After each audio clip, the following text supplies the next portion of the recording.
باریکیوں سے روشنی کی طرف آپ کا رہبر نور علم میڈیا لائک اور سبسکرائب کیجیے۔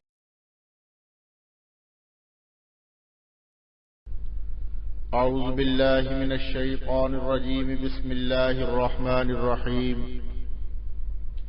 لقد جاءکم رسول من انفسکم عزیز علیہ ما عنتم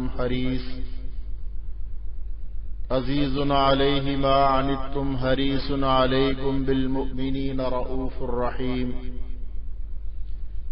فإن تولوا فقل حسبی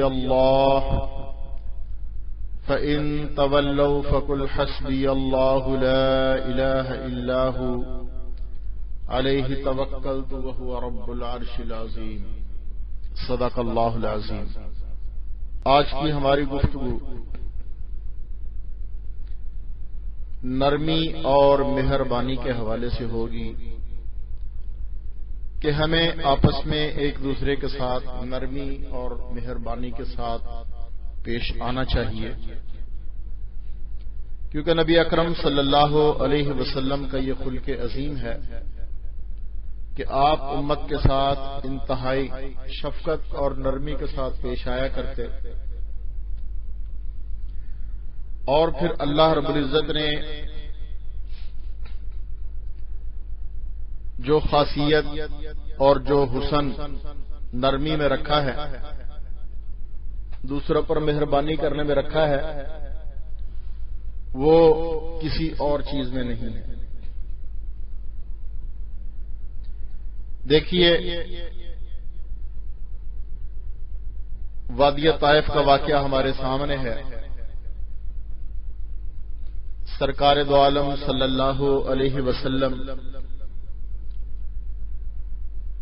طائف کے 3 سرداروں کو دعوت اسلام دینے کی غرض سے مکہ مکرمہ سے طائف تشریف لے جاتے ہیں۔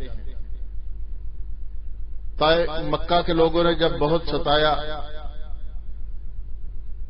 آپ نے اس خیال سے طائف کی طرف سفر کیا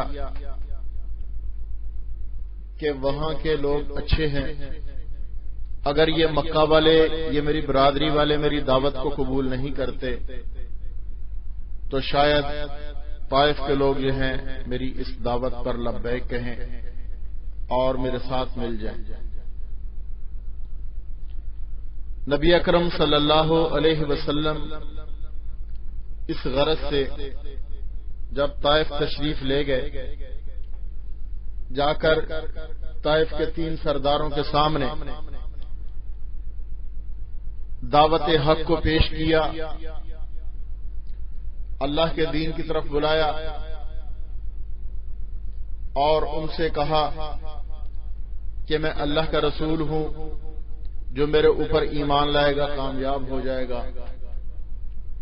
تو آگے سے طائف کے سرداروں نے بجائے اس کے کہ عرب کی مشہور مہمان نوازی کے مطابق آپ کا اکرام کرتے، آپ کی مہمان نوازی کرتے، آپ کے ساتھ حسن سلوک کے ساتھ پیش آتے، اس طرح سے ترشروئی سے جواب دیا کہ چشم فلک نے شاید ایسی بد اخلاقی نہ دیکھی ہو جو ان لوگوں نے نبی اکرم صلی اللہ علیہ وسلم کے ساتھ کی۔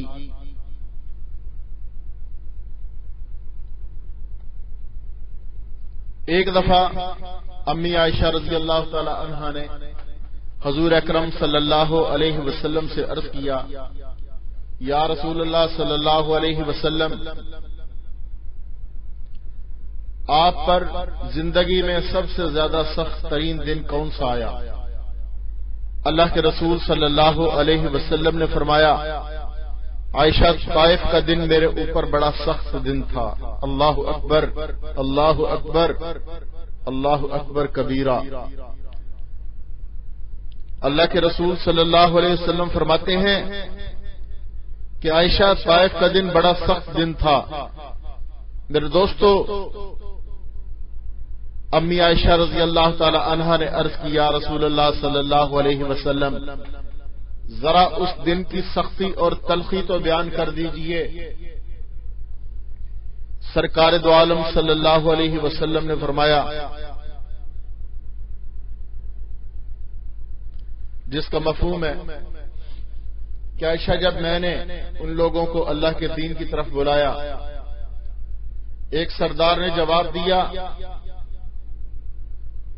کہ نعوذ باللہ اوہ تو ہی جو ہے اللہ کو جو ہے نبی بنانے کے لیے ملا تھا۔ دوسرے نے کہا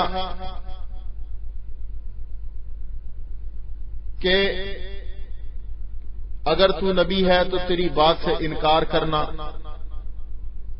مصیبت سے خالی نہیں، اس لیے میں تمہارے ساتھ کلام ہی نہیں کروں گا۔ استغفر اللہ۔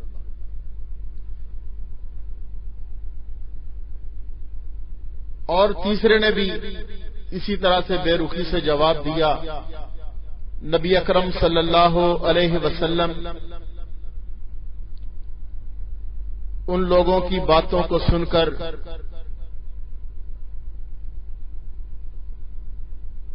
دل برداشتہ ہوئے، ایک صدمہ دل میں چھا گیا کہ جن لوگوں کو شریف سمجھ کر دعوت دی تھی انہوں نے کس طرح سے شروع سے جواب دیا، بجائے اس کے کہ کوئی مہمان نوازی کرتے، ایک دور سے آنے والے مسافر کی راہوں میں اپنی آنکھیں بچھاتے، ان کا اکرام کرتے، ان کے آرام کے لیے کوئی ان کو بیٹھنے کی جگہ مہیا کرتے، بلکہ ان ظالموں نے، ان کافروں نے کیا کیا؟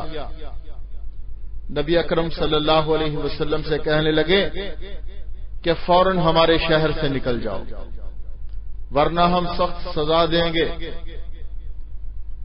بات میرے دوستو یہیں پر ختم نہیں ہوئی، بلکہ ان شریر لوگوں نے،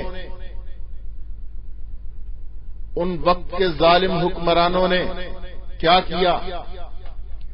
نبی اکرم صلی اللہ علیہ وسلم کے پیچھے شہر کے شریر لڑکوں کو لگا دیا اور ان سے کہا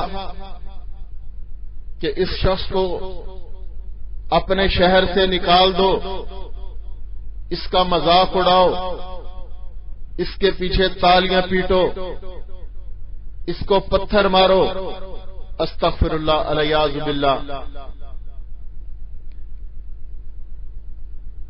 ان ظالموں نے وہی کچھ کیا۔ حضور اکرم صلی اللہ علیہ وسلم کے اوپر آوازیں کسنے شروع کیے، آپ کا مذاق اڑانا شروع کیا اور بد اخلاق قسم کے لڑکوں نے آپ کے پیچھے تالیاں پیٹنا شروع کی۔ اور یہیں تک نہیں، میرے پیارے آقا حضرت محمد مصطفیٰ احمد مجتبی صلی اللہ علیہ وسلم کے نرم و نازک جسم، کتنا نرم و نازک کہ کائنات میں ایسی کوئی نرمی موجود ہی نہیں، ریشم سے بھی زیادہ نرم، اور دنیا کے سب سے حسین ترین انسان جتنا کوئی حسین ہوتا ہے اتنا ہی اس کا جسم نرم و نازک بھی ہوتا ہے۔ تو آقا علیہ الصلوۃ والسلام پوری دنیا کے انسانوں میں سب سے حسین تھے۔ اس حسین آقا پر، اس حسین چہرے پر، اس نرم و نازک جسم پر طائف کے ان لوگوں نے آپ کے جسد اطہر پر پتھر برسانا شروع کر دیے۔ اللہ اکبر کبیرہ۔ میرے دوستو، حضور اکرم صلی اللہ علیہ وسلم آگے آگے چل رہے ہیں، وہ ظالم پتھر برسا رہے ہیں۔ آقا علیہ الصلوۃ والسلام پتھروں کی بارش میں بھی اللہ کی توحید کی دعوت دیتے جاتے ہیں۔ وہ ظالم پتھر مارتے ہیں، وہ ظالم پتھر مارتے ہیں، اتنے پتھر مارے، اتنے پتھر مارے، حضور اکرم صلی اللہ علیہ وسلم کا جسد مبارک خون سے لت پت ہو گیا، آپ کے جوتے مبارک خون سے تر ہو گئے، کپڑے مبارک خون سے تر ہو گئے، جسم کا کوئی ایسا حصہ نہیں تھا کہ جہاں پر پتھر نہ برسے ہوں۔ وادی عرب کا کوئی ایسا پتھر نہیں تھا، طائف کی وادی کا کوئی پتھر ایسا نہیں تھا جو حضور اکرم صلی اللہ علیہ وسلم کے جسم اطہر پر ان لوگوں نے نہ برسایا ہو۔ تاریکیوں سے روشنی کی طرف آپ کا رہبر نور علم میڈیا، لائک اور سبسکرائب